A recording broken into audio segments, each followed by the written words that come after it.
Chapter 12. Although Tuppence went to bed in an optimistic mood, she suffered a severe reaction in those early morning hours when human hope sinks to its lowest. On going down to breakfast, however, her spirits rose with a sight of a letter sitting on her plate, addressed in awkward handwriting. Tuppence opened the letter. Dear Patricia, Auntie Grace is, I am afraid, much worse today. The doctors do not actually say she is dying, but I am afraid that there cannot be much hope. If you want to see her before the end, I think you should come today. If you take the 10:20 train to Yarrow, a friend will meet you with his car. Look forward to seeing you again, dear, in spite of the sad reason. Yours ever, Penelope Plain. It was all Tuppence could do to control her joy. Good old Penny Plain. After breakfast, Tuppence rang up the dressmakers and cancelled a fitting for a coat and skirt for that afternoon. She then went to see Mrs. Perenna and explained that she might be away from home for a night or two. She went up to her room to get ready. Betty Sproat came running out of the Cayleys' bedroom with a mischievous smile on her face. "What have you been doing?" demanded Tuppence. Betty gurgled. "Goosey, goosey, gander." Tuppence chanted, "Whither will you wander? Upstairs?" She lifted Betty high over her head. "Downstairs?" She rolled her on the floor.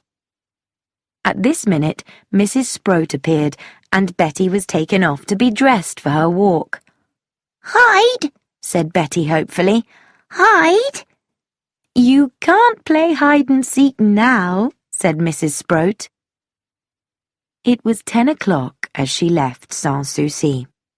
She had plenty of time. She looked up at the sky, and in doing so, stepped into a dark puddle by the gatepost. Without apparently noticing it, she went on. Her heart was dancing. Success!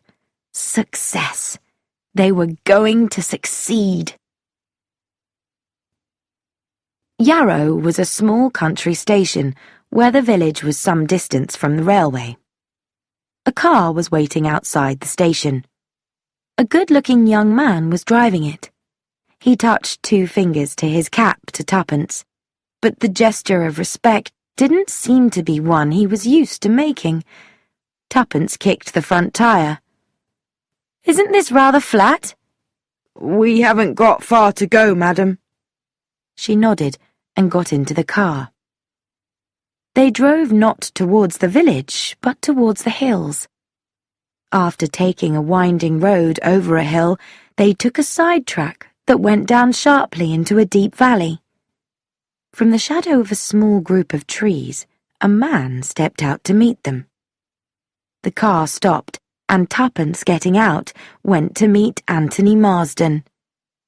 "Beresford's all right," he said quickly. "We located him yesterday. He's a prisoner. The 5th columnists captured him. And for good reasons, he's staying where he is for another 12 hours. You see, there's a small boat due in at a certain place, and we really want to catch it. That's why Beresford's not escaping. We don't want them to realize that we know what they're up to until the last minute." He looked at her anxiously. "You do understand, don't you?" "Oh, yes." Tuppence was staring at a strange mass of material that was half hidden by the trees. "He'll be absolutely all right," continued the young man seriously. "Of course Tommy will be all right," said Tuppence impatiently. "You needn't talk to me as though I was a child of 2. We're both ready to run a few risks. What's that thing over there?" "Well," the young man hesitated. "That's just it. I've been ordered to put a certain proposal before you, but well, frankly, I don't like doing it. You see—" Tuppence gave him a cold look. "Why don't you like doing it?" "Well, you're Deborah's mother, and I mean, What would Deb say to me if I were killed? Inquired Tuppence. Personally, if I were you, I wouldn't mention it to her.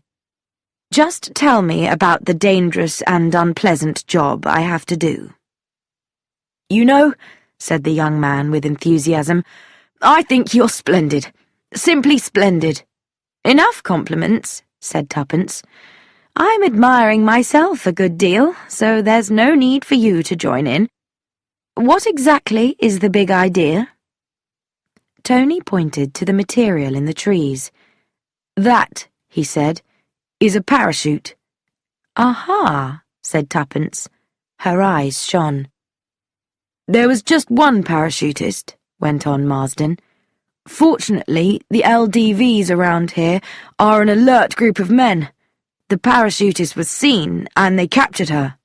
Her? Yes, her. A woman dressed as a hospital nurse. Medium height, middle-aged, with dark hair, and with a slim figure. In fact, said Tuppence, a woman not unlike me? Exactly, said Tony.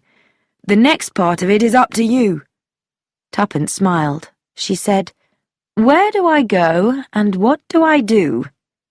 I say, Mrs. Beresford, what magnificent courage you've got. Where do I go, and what do I do? Repeated Tuppence impatiently. We don't have much information, unfortunately. In the woman's pocket there was a piece of paper with these words on it in German. Walk to Leatherbarrow, due east from the Stone Cross, 14 St. Alsof's Road, Dr. Binion. Tuppence looked up. On the hilltop nearby was a stone cross. That's it, said Tony. All the signposts have been removed, of course, in case they helped the enemy, but Leatherbarrow's quite a big place, and walking due east from the cross, you're sure to find it. How far? 5 miles. Tuppence grinned. Healthy walking exercise, she said. I hope Dr. Binion offers me lunch when I get there. Do you know German, Mrs. Beresford? Just a few tourist phrases. I will have to be firm about speaking English, and say my instructions were to do so.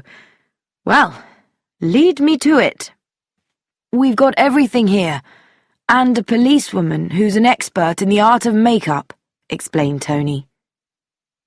Just inside the trees, there was a shed. At the door was a competent-looking middle-aged woman. She looked at Tuppence and nodded approvingly. Inside the shed, seated on an old box, they put on Tuppence's make-up. Finally, the policewoman stood back and remarked, There now, I think we've made a very nice job of it. What do you think, sir? Very good indeed, said Tony. Tuppence stretched out her hand and took the mirror the other woman was holding. She looked at her own face seriously and could hardly hold back a cry of surprise. Her eyebrows had been trimmed to an entirely different shape, which changed her whole expression. Her hair, pulled forward over her ears, hid small pieces of sticking plaster that tightened the skin of her face and altered its shape. Skillful makeup had added several years to her age, with heavy lines running down each side of the mouth. Her whole face now had a rather foolish look to it. It's very clever, said Tuppence admiringly. The other woman produced 2 slices of thin rubber. Do you think you could manage to wear these in your cheeks? Tuppence slipped them in and moved her mouth carefully. It's not really too uncomfortable. Tony then left the shed, and Tuppence took off her own clothing and put on the nurse's uniform. It fitted quite well. The dark blue hat added the final touch to her new personality. She rejected, however, the heavy, square-toed shoes. If I've got to walk 5 miles, she said, it's much better if I do it in my own shoes. Both Tony and the policewoman agreed that this was sensible, particularly as Tuppence's own shoes were dark blue ones, that went well with the uniform. She looked with interest into the dark blue handbag. Face powder, lipstick, £2.14 and sixpence in English money. A handkerchief and an identity card in the name of Frida Elton, 4 Manchester Road, Sheffield. Tuppence exchanged her own powder and lipstick for the ones in the bag and stood up, prepared to set out. Tony Marsden turned his head away. He said abruptly, "I feel very bad about letting you do this." "I know just how you feel. But, you see, it's absolutely vital that we should get some idea of just where and how the attack will come." Tuppence patted him on the arm. "Don't you worry, my child. Believe it or not, I'm enjoying myself." Rather tired, Tuppence stood outside 14 St Ulsulph's Road and saw that Dr. Binion was a dental surgeon and not a doctor. From the corner of her eye, she saw Tony Marsden. He was sitting in a fast-looking car outside a house farther down the street. It had been thought necessary for Tuppence to walk to Leatherbarrow exactly as instructed. Tony, with the policewoman, had taken a different route before approaching Leatherbarrow. Everything was now ready. Tuppence crossed the road and rang the bell.